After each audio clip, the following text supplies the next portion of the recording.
Hi. How are you? Welcome to New York. It's so fun because I always see you in Connecticut. Well, now you see our other home. We get to see your other home and film here in your new apartment. This is glorious. Thank you. Thank you. Thank you. And of course, the first thing I'm remarking on is this vivid blue color. You know, it's interesting. This is the darkest room in the house. It's the entrance hall. It has no direct light. And I thought, I want to come in and just have a great punch of color. You'll see when we walk around, the other rooms are a little bit softer palette, but they work really well with this really wonderful blue lacquer wall. One of the things in moving here is John and I had so many things, but I wanted to give everything a facelift. So by having the contemporary carpets, the contemporary lighting made, to me, the old things look new. So come into the living room and see how we have recycled.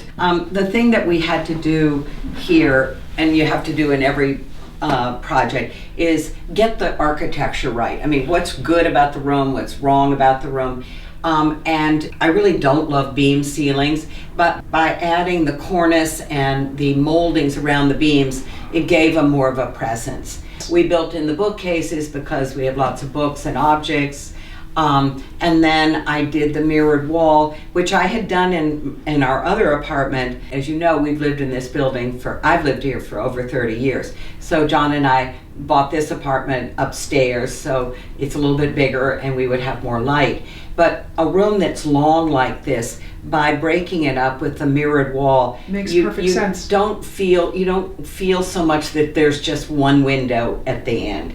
One of the things that we did was to raise all the doors. In most of these apartments, it's a 7-foot door. We went to an 8-foot door, which helps to make the ceilings look taller. The other thing we did is we opened a door into this room because this could have been a dead end. So we made the flow of the apartment better. We obviously have a very layered apartment, but John and I love to buy, love to shop. If you put your objects in with books, you begin to see the objects more. They also get them off the tables. So we're going to go into the library now because this is the door that I opened to have the circulation in the apartment better. And the great thing is if we have a big party, everybody can kind of walk around and how luxurious to have a library in the city, because of course you always associate that word with a country house. But we also have the television in here. So this is our Netflix room, our news room. I'm already remarking on this extraordinary rug and how it's layered on the leopard pattern. I had bought this rug years ago in Paris in the flea market because I love the graphic quality of it. So I mixed a lot of interesting textures. There's an incredible silk damask, very fancy fabric on a bench, combined with this modern rug. This chair, which is a French chair covered in its original tapestry. And I think the juxtaposition of that with this graphic curtain is just interesting to me. And the one thing I find in a room like this is not a big room. So the fabric on the sofa, which is my Bunny Williams home sofa, I call it John's sofa because John's always sitting in it, is a green that is a slightly darker green than the wall, but it makes the room seem bigger to have the sofa and the wall a similar color. You'll see all through the apartment that we've combined art. I love contemporary art. This is a collage we found in London, and yet we've got an 18th century painting of a horse, some beautiful drawings. So it's just pictures we like. I don't worry about where they're going to go. I just buy them and then I kind of find out, oh, I've got a spot for it, and I like the mixture of periods and styles. And I also know that you are just as excited to buy something at a thrift store for $200 and put it on your dining room wall as you might be something that has been a big purchase that I have found some of the best art I own. Not in a gallery, not in any place fancy, but somebody was selling the contents of their house and they happened to have a beautiful 18th century drawing that somebody's selling for $250. If you've got a good eye and you know what you like, you can find marvelous things to go on the walls. So come into what would have been the dining room of this apartment. These old buildings had huge formal dining rooms. And we don't live like that. And so I kind of made this another room that's half library, half dining room. It becomes my office. this table can expand to have 12 people for dinner. Really? Which is the most I ever want to have. But it's great for 4 or 6 or just John and me. And then I did a banquette at the other end where I can read the paper. And I just took down my table with my jigsaw puzzle on it, since I love to do those. So this is very much a multi-purpose room. Very much. And this room, again, architecturally is a bit awkward because there's one window, it's not on center, it's at the far end, and it doesn't get a lot of light. So I decided to build these bookcases in. What I love about bookcases is that if you're building them, and a lot of antique ones had this, is this pull-out shelf. And what that does, it allows you a place to put a book if you're looking at it. So you can pull books out, stack them here, because there's no place else to put it if I didn't have the table. So you found this a lot in older library cabinets, so I just had it done here.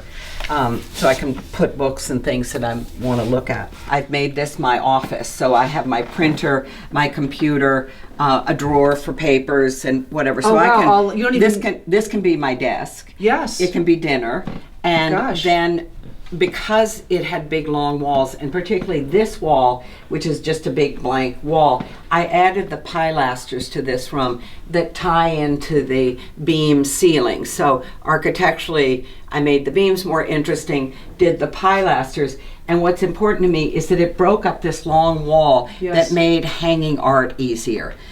This is a big sort of wonderful painting of Venice that John found at Doyle. It's sort of a 50s version of a Sargent Venice picture. Yes. And then Oh, it all looks so the other perfect there. pictures are things we've collected, an 18th century drawing, a contemporary picture. We have a television in here because we watch the news for dinner. Right. But sometimes John and I don't want to watch the same thing, so he can be in the library watching something That's and so I can come in smart. here. I've had people in this room and not even notice the television I there. didn't either. It took me a while. I want everyone to be inspired by this. The layering, even the TV got a layering. And this is what you do when you have the ugliest room in the house. This would have been probably an old maid's room. And I wanted to make it into something very special. This also is the room that had the electrical panel for the building. So I built the doors over it. And Bob Christian, who's the most amazing decorative painter, came in and painted this room. And I said, I want to feel like I'm in a sort of early bazaar tapestry up on the ceiling. And I think he captured it beautifully. So welcome to my princess room. I figured at my age it's about time to have my dream princess. Yes, you deserve it. And boy, this is just, it doesn't feel like I'm in New York City. Obviously the bed is rather famous. It's been photographed. John found it at auction many years ago. It was lying on the floor, and it belonged to Dorothy Hirshon, who had been William Paley's first wife. Oh. And she was an incredible art collector. She's the one who really got him to buy all the great Impressionist pictures. She was a fascinating woman, and she had great taste. And this is a bed made in Paris by Serge Roche, who's furniture now. I mean, if this came up to auction today, I could not afford it. Forget it. It was just bought so long ago. It wasn't in vogue. Nobody knew what it was. Nobody cared about mirrored furniture. And I'm so happy you have it. Of Well, all people, you deserve to wake up in Well, this bed. I honey. also think it's why people should buy things that aren't in style. Yes, you're right. You know, if you're buying the thing that's in style, it's going to be expensive. If you're buying things that are that are good and really wonderful, that are out of vogue, you will be happy you did later on, because all good things come back in vogue. You added this. This is all you. I had this done in Paris at Lesage, based on a piece of embroidery that I had, an old piece that I had the design of, which is sort of very Moroccan or Turkish. Obviously, I've had this bed for years, and I used to have it in a gray room, and I decided I didn't want that anymore. And I kept thinking, what would be the pretty color with it? And I thought, I love gray and pink together. And I never really thought of myself as a pink person. But by using this paper, which is the paper that Gracie paints the Chinese wallpapers on. So it's pieces of paper that glued together and then sanded. So this pink is it's a faded pink. It's almost like watercolor. And no carpet in No, here. I know. I love painted floors, and I just love the coolness of it. I like the way a painted floor feels walking around on it. And look how beautiful it looks with this great chintz. This is my favorite chintz. It carried by a wonderful older decorator in England, Mrs. Munro. Clarence House carries it now. And those sort of soft gray, The colorations taupey are extraordinary. colors are, and you know, a beautiful chintz never goes out of style. Ever, ever, ever. And I Yep. think what I like about it is I've used this with this striped taffeta, which is a little bit modern. So even though this is very old-fashioned, it's only on this chair and the slipper chair. And of course I have slipper chairs next to my bed so the dogs can get in the bed. Whatever home you have, the personal life should come through. If you go in a house and you don't feel somebody lives there, there's something wrong. It's like a hotel room. And I think we're often afraid of like, oh, I can't have my books out. I can't have the things I'm doing out. And I always love to go into a home where I feel people's personality. I feel what they're about. It's not always about the decorating. It's about the objects they collect, the books they read, you know, how they live, the chairs they sit in. Makes you feel that that house is used. It was so much fun to really do over my bathroom. I wanted a room that felt like you could live in it. I have a dressing table. I like to sit there and put my makeup on. And I just wanted it cozy. I didn't want it too antiseptic. So I built in the dressing table, the vanity, and then I had Bob Christian again come and paint this room. And I said, I want fantasy architecture and fantasy plants, and I want it all in grisaille because the whole sort of palette of this room is gray and pink.